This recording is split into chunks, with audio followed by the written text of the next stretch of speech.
আসসালামু আলাইকুম সবাইকে। আশা করি সবাই ভালো আছেন, সুস্থ আছেন। আজকে খুবই গুরুত্বপূর্ণ একটা বিষয় আলোচনা করব, যেটা ইতিমধ্যে আপনারা ভিডিও থাম্বনেল বক্সে দেখতে পেয়েছেন।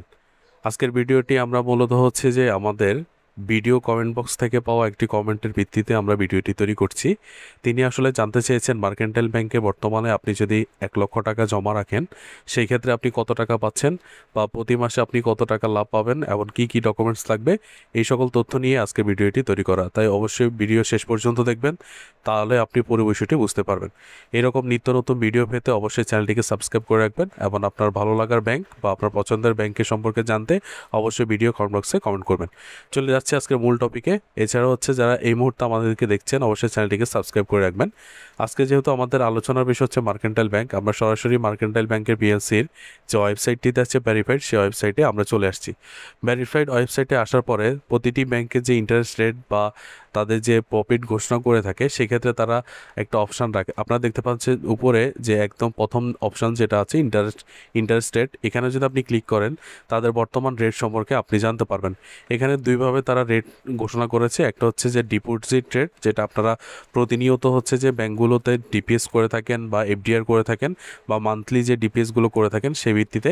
আর আরেকটি ইন্টারেস্ট রেট অফ লোনস, যেটা লোনের উপর ভিত্তি করে তারা আপডেট করে থাকে যারা লোন নিয়ে থাকেন বা লোনের যে রেটগুলো সেটা। তো আমাদের যেহেতু আলোচনার বিষয় এফডিআর নিয়ে, তারা আমরা ডিপোজিট রেটে এখানে ক্লিক করব। এখানে ক্লিক করার পরে দেখতে পাচ্ছেন যে তাদের যে ইন্টারেস্ট রেটসগুলো দেওয়া আছে বিভিন্ন স্কিমের উপরে। যেমন তাদের যে প্রোডাক্টগুলো আছে, প্রথম প্রোডাক্টটা যে interest rates of savings bank SB deposit products. তাদের সেভিংস অ্যাকাউন্টের উপরে তাদের যে বর্তমান প্রফিটগুলো দিচ্ছে এগুলো দেওয়া আছে। তবে আমাদের এখান থেকে খুঁজে বের করতে হবে যে তাদের এফডিআরটি কোথায় আছে। আমরা যদি একটু নিচে যাই তাহলে দেখতে পাচ্ছি যে 2 নম্বর পয়েন্টে তাদের ডিপোজিট বা এফডিআর রেট দেওয়া আছে। তারা এখানে বলেছে revised interest rate of fixed deposit receipt FDR, যেটা এখানে দুইভাবে তারা বিভক্ত করেছে।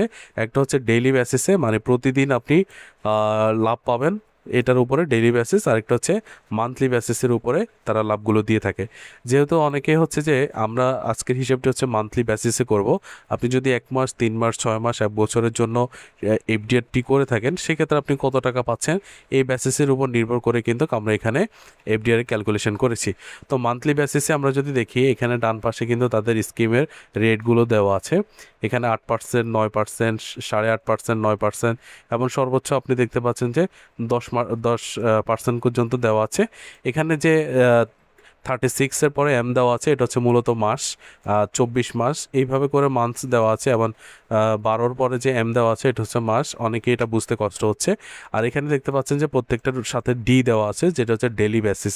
তো এখান থেকে যে রেটগুলো আমরা পেয়েছি, এই রেটগুলোকে এবার ক্যালকুলেশনের জন্য আমরা পাঠিয়ে দেব। তো আগে থেকে আমরা ক্যালকুলেশনটি করে রেখেছি, কারণ আপনারা অনেকে যে খুব বেশি সময় নিয়ে ভিডিওতে দেখেন না, তার কারণ আমরা আগে থেকে যে ক্যালকুলেশনগুলো করে রেখেছি। তো আমরা সরাসরি ক্যালকুলেশনে চলে আসছি। দেখতে পাচ্ছেন যে মার্কেন্টাইল ব্যাংক পিএলসি। এখানে প্রথমে আপনি যদি দেখতে পাচ্ছেন যে আমরা মেয়াদের অপশানটি রেখেছি।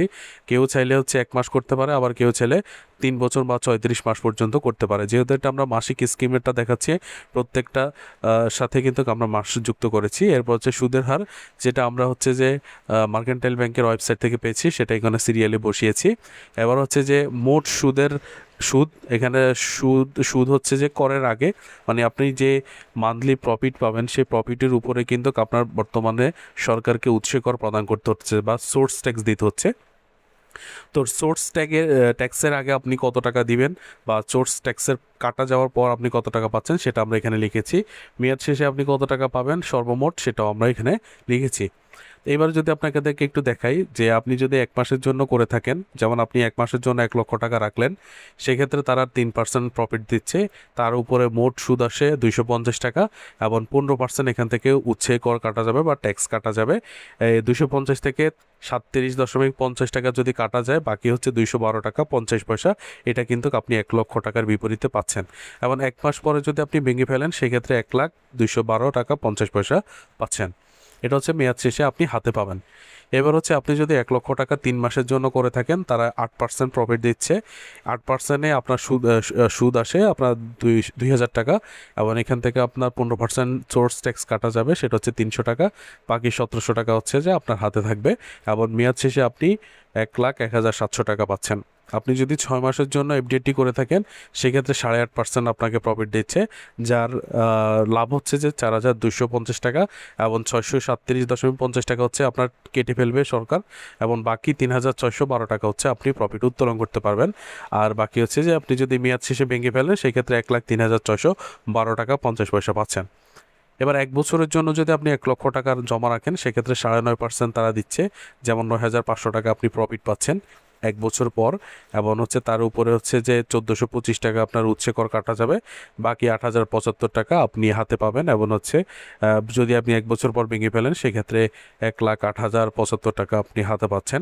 এবার হচ্ছে সর্বশেষ আপনি 3 বছরের জন্য সর্বশেষ পর্যন্ত রাখতে পারবেন, মানে 36 মাস পর্যন্ত। 36 মাস শেষে আপনি 10% করে 30,500 টাকা আপনি প্রফিট পাবেন বা লাভ পাবেন, যেটার উপরে হচ্ছে যে সরকার 4,505 টাকা হচ্ছে আপনার কেটে রাখবে, বাকি 25,500 টাকা পাবেন। আর মেয়াদ শেষে আপনি হাতে পাবেন 1,26,575 টাকা। এবার এখন আরেকটি কিছু আপনাদের পক্ষ থেকে প্রশ্ন থাকতে পারে, যেমন আপনি অনেকে হচ্ছে যে আমরা এখানে ভেঙে ফেলার পরে হিসাবটি দেখিয়েছি, তবে আপনি চাইলে যেমন আপনি যদি 3 মাসের জন্য এফডিআরটি করে থাকেন সেক্ষেত্রে হচ্ছে আপনি 3 মাস পরে আপনি যদি এফডিআরটি না ক্লোজ করে থাকেন তাহলে পরবর্তী 3 মাসের জন্য এটা কিন্তু অটোভাবে রিওয়ান হয়ে যাবে। তো রিনিউ যদি হয়ে যায় তখন কিন্তু আপনার প্রতি মাসে কিন্তু আপনি 1,700 টাকা করে উত্তোলন করতে পারবেন। যেমন আপনি 3 মাস পরে আপনি 1,700 টাকা উত্তোলন করে বাকি 1 লক্ষ টাকা আবার জমা রেখেছেন, আবার পরবর্তী 3 মাসে 1,700 টাকা জমা হবে। ঠিক একইভাবে আপনি যদি 6 মাসের জন্য করেন প্রত্যেক 6 মাস পরে 3,612 টাকা আপনি উত্তোলন করে ফেলতে পারবেন, বাকি 6 মাসের জন্য পরবর্তীতে অটো রিনিউ হয়ে যাবে। এখন আরেকটি বিষয় বলি, অনেকে হচ্ছে যে 1 বছরের জন্য বা 36 মাসের জন্য করে থাকেন, যেমন 3 বছরের জন্য ছিলেন, কিন্তু হঠাৎ করে আপনার টাকার প্রয়োজন হয়েছে, সেক্ষেত্রে আপনি অবশ্যই ভেঙে ফেলতে পারবেন। তবে এখানে একটা বিষয় হচ্ছে যে আপনি যদি 3 বছরের জন্য করে 12 মাস বা 6 মাসের মাথায় 3 মাসের মাথায় ভেঙে ফেলেন সেক্ষেত্রে এখানে যে লাভগুলো পাওয়ার কথা ছিল আপনার, এই লাভগুলো কিন্তু আপনি পাবেন না। কারণ হচ্ছে আপনি ব্যাংকের সাথে যে চুক্তিটি ছিল সেটা হচ্ছে যে 3 বছর বা 12 মাসের জন্য ছিল, তবে আপনি এর মাঝখানে 6 মাসে বা 3 মাসের মাথায় ভেঙে ফেলছেন, এই ক্ষেত্রে আপনি কোনো প্রকার লাভ পাবেন না। আরেকটি কথা হচ্ছে যে আপনি যে 1 লক্ষ টাকা এখানে জমা রাখছেন, এখানে 1 লক্ষ টাকার বিপরীতে আমি হিসেবটি দেখিয়েছি, কেউ যদি 2 লক্ষ টাকা চায় সেক্ষেত্রে এখানে যে লাভটি বের হয়েছে এটার গুণিতক বা 2 গুণ করে নিলে বের হয়ে যাবে। এবার হচ্ছে আরেকটি বিষয় হচ্ছে যে আপনি যদি এই অ্যামাউন্টের এফডিআরটি করতে থাকেন সেক্ষেত্রে আপনার টাকার প্রয়োজন হলে আপনি 90% পর্যন্ত লোন সুবিধা পেয়ে থাকেন। এবার আমরা দেখাবো এই অ্যাকাউন্টটি করতে হলে আপনাকে কী কী কাগজপত্র নিতে হবে। আপনি যদি অ্যাকাউন্ট খুলতে চান সেক্ষেত্রে যে কাগজপত্রগুলো লাগবে, গ্রাহকের যিনি অ্যাকাউন্টটি করতে চান তার voter ID card, passport, driving licence অথবা জন্ম নিবন্ধন, এই 4টির যে কোনো একটি থাকলে হচ্ছে যে একটির ফটোকপি আপনি নিয়ে যাবেন। নমিনির এবং হচ্ছে গ্রাহকের 2 কপি পাসপোর্ট সাইজের ছবি আপনাকে নিতে হবে, এবং আপনি নমিনি যাকে দেবেন তিনি অবশ্যই আপনার পরিচিত ব্যক্তি হবে, এবং তার voter ID card, passport, driving licence অথবা জন্ম নিবন্ধন, এই 4টির যে কোনো একটি ডকুমেন্টসের ফটোকপি আপনি নিয়ে গেলেই হবে। আর পাশাপাশি নমিনির পাসপোর্ট সাইজের 2 কপি ছবি অবশ্যই নিয়ে যাবেন, এখানে 1 কপি দেওয়া আছে, আপনি অবশ্যই 2 কপি নিয়ে যাবেন, তাহলে আপনি সুন্দর করে সেখানে একটা অ্যাকাউন্ট করে আসতে পারেন। এছাড়া বিস্তারিত জানতে অবশ্যই আপনি মার্কেন্টাইল ব্যাংকের যে কোনো শাখায় যেতে হবে, সেখানে গিয়ে আপনি বিস্তারিত অবশ্যই অফিসার কাছ থেকে জেনে নেবেন। সবাইকে ধন্যবাদ জানিয়ে বিদায় নিচ্ছি। আসসালামু আলাইকুম ওয়া রাহমাতুল্লাহ।